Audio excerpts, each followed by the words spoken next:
Assalamualaikum warahmatullahi wabarakatuh. Kami dari kelompok 3 akan menjelaskan sedikit mengenai tentang daun. Saya selaku pemateri pertama atas nama Yudha Amratika, NIM A012075 akan menjelaskan sedikit mengenai pengertian daun. Baiklah, langsung saja. Daun merupakan salah satu organ tumbuhan yang tumbuh dari ranting, biasanya berwarna hijau atau mengandung klorofil, dan terutama berfungsi sebagai penangkap energi dari cahaya matahari untuk fotosintesis.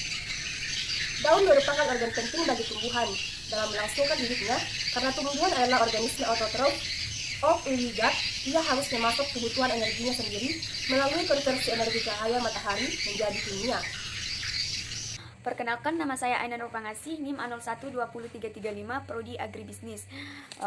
Baik, di sini saya akan sedikit menjelaskan materi tentang ciri daun, yaitu bentuk helai daun sangat beragam, namun biasanya berupa helaian, bisa tipis atau tebal. Gambaran dua dimensi daun digunakan sebagai pembeda bagi bentuk daun. Bentuk dasar daun membulat dengan variasi cuping, menjari atau menjadi elips dan memanjang. Bentuk ekstrimnya bisa meruncing panjang. Sekian. Perkenalkan, nama saya Rasdiana, NIM A01203332 dari kelas B. Jadi, fungsi daun. Yang pertama adalah sebagai alat pernapasan tumbuhan. Salah satu fungsi utama daun adalah sebagai alat pernapasan pada tumbuhan. Yang kedua ada alat bantu reproduksi vegetatif. Daun juga dapat berfungsi membantu jalannya proses reproduksi tanaman. Yang ketiga adalah membantu pembentukan tanaman. Daun berfungsi membantu posisi dalam proses pembentukan saat tanaman tumbuh. Yang keempat yaitu membantu proses perpindahan makanan. Daun sangat berguna dalam proses perpindahan zat-zat yang berguna sebagai makanan bagi tanaman dan zat yang berguna untuk proses fotosintesis. Nah, yang kelima yaitu tempat terjadinya kutasi. Kutasi adalah proses pelepasan air di dalam bentuk cairan dari jaringan daun. Dan yang keenam yaitu proses fotosintesis.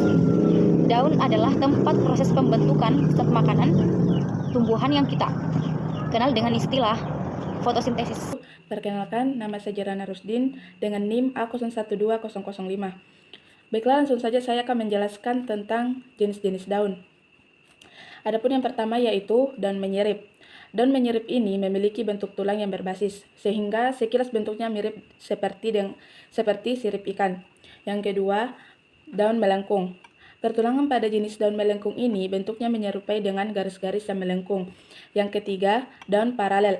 Daun paralel juga sering disebut dengan daun sejajar. Daun paralel ini memiliki bentuk tulang daun dalam garis yang sejajar, dan tiap bagian ujung tulangnya menyatu.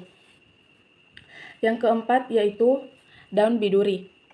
Daun biduri ini memiliki tekstur yang agak tajam pada bagian pinggirnya, namun pada umumnya tidak berbahaya.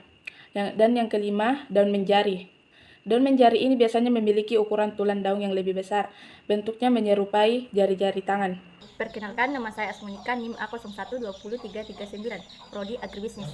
Baiklah, saya akan melanjutkan materi dari teman saya tentang struktur morfologi daun sempurna secara umum. Ada 3 yaitu, yang pertama adalah helai daun atau lamina.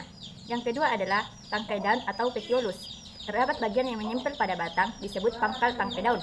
Ada tumbuhan tersebut yang daunnya tidak bertangkai, misalnya adalah rumput. Yang ketiga adalah pelepah daun atau folius. Pada tumbuhan monokotil, batang daun pipi dan lebar serta membungkus batangnya, misalnya adalah pelepah daun pisang dan pelepah daun talas.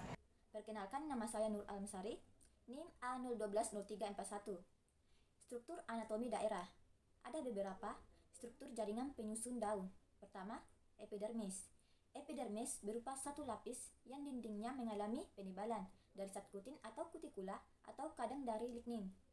Kedua, jaringan mesofil. Mesofil merupakan lapisan jaringan dasar yang terletak antara epidermis atas dan epidermis bawah dan di antara berkas pengangkut. Ketiga, parenkim palisade. Sel parenkim palisade memanjang dan pada penampang melintangnya tanpa berbentuk batang yang tersusun dalam deretan. Keempat, parenkim spons. Jaringan spons terdiri dari sel bercabang yang tak teratur bentuknya. perkenalkan nama saya Mawar dengan NIM A0120347. Langsung saja saya ingin melanjutkan materi dari teman saya, yaitu ada dua kelompok jaringan pengangkut berdasarkan arah aliran hara. Pembuluh kayu atau kilem mengangkat cairan menuju daun. Sumbernya dapat berasal dari akar maupun dari bagian lain tumbuhan tapis atau phloem, mengangkut hasil fotosintesis terutama gula sukrosa dan zat-zat lain dari daun menuju bagian-bagian tubuh tumbuhan yang lain. Perbedaan monokotil dan dikotil pada daun. Pada umumnya tumbuhan monokotil bentuk daunnya umumnya memanjang dan tulan daunnya yang sejajar. Sementara pada tumbuhan dikotil bentuk daunnya lebih melebar dengan tulan daun yang menjari atau menyirip. Sekian dari kelompok kami, saya akhiri. Wassalamualaikum warahmatullahi wabarakatuh.